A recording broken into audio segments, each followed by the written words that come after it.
Now, the Southern African Development Community, SADC, has agreed to respond to the Islamist insurgency ravaging areas in northern Mozambique. The deployment was approved at an extraordinary summit held in Maputo and attended by all 16 member states, including President Cyril Ramaphosa of South Africa. The United Nations Refugee Agency says war, violence, persecution, and human rights violations caused hundreds of thousands to flee their homes last year, despite the COVID-19 crisis. Mozambique had initially dismissed the violence as banditry, but an attack in the gas hub of Palma invited international attention as foreigners were targeted. Joining us now for more details on this is political analyst FARAI MUVUTI. FARAI, it's good to have you today here on Newsday. Thank you for having me. All right, let's pick it up from this. First of all, can you bring us up to speed with what is happening in Mozambique? Well, so we've had in Mozambique, since we last spoke, there was a huge operation that was internally based. The Sadc, which is the Southern African Development Commission, had a meeting around how they were going to engage in the issue. So it took a lot of time for them to come to a decision, but eventually they did. And now we have they've finally decided, as of 2 days ago, that they will be deploying troops into northern Mozambique.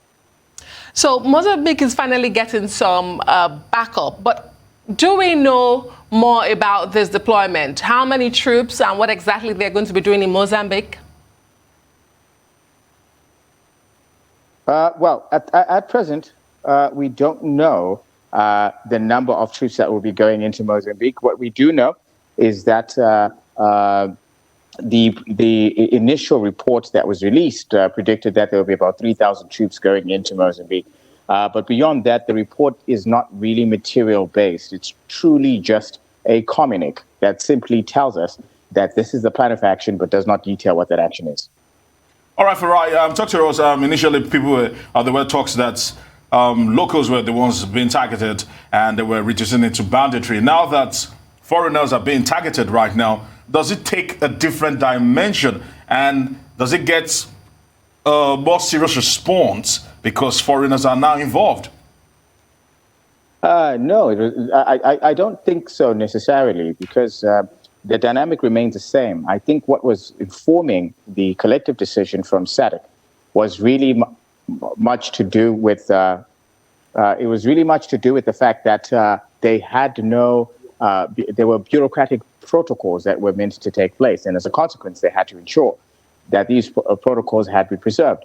So part of that means that the collective strategy within the region in terms of how to approach the war, considering that you have 14 countries that have to negotiate through what you call a troika, which is a collective body within the region to decide what is the best course of action, predicated on, of course, the permission of the local government itself, which is Mozambique.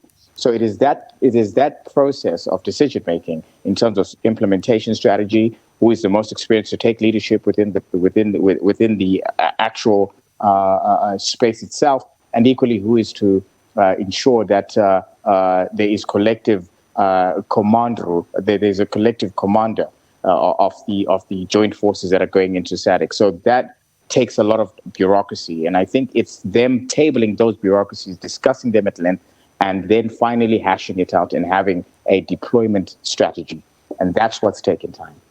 Journalist at the Southern African Times, FARAI MUVUTI, thank you so much for your insight on that development in Mozambique.